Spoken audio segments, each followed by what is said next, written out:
Hey Alexis, I've got your work up. Good job. I don't see many changes here. I think this is the last iteration that you turned in. As such, there are some inconsistencies that I mentioned last time around. For instance, this indent is much deeper than your other indents. You've got some orphans and excuse me, orphans and widows that I had also recommended a layout change on this page. Being that, well, you can go ahead and look at that video if you want. Inconsistency on the grid, I think, is an issue.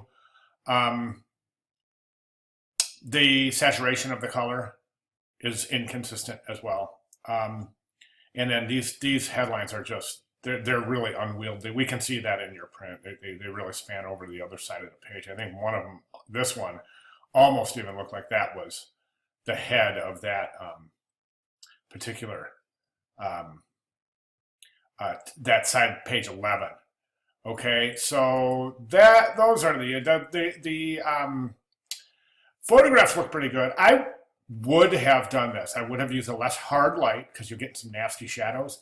I would have used probably 2 or 3 light sources to prevent those shadows. We can see a lot of different shadows. The other thing I think I would have done is I would have concentrated more on pulling the camera away from the work and getting a full shot. Right now, we don't have any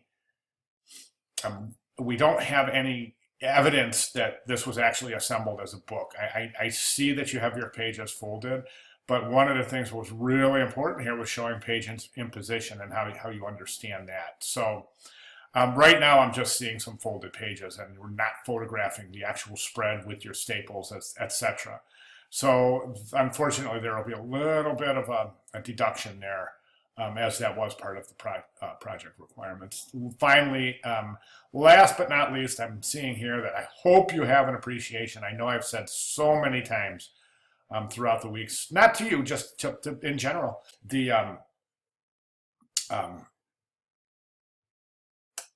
type is really, really large. Okay. And I think right here is a really good example of where you get these nice, beautiful margins, and then all of a sudden, next page, boom, they're gone. And I think that's a really good example of how the grid could have been used a little bit more effectively. Okay, other than that, that's all I have. So thank you very much. Good job. And it's been wonderful having you in class. I hope to see you again. Thanks, Alexis.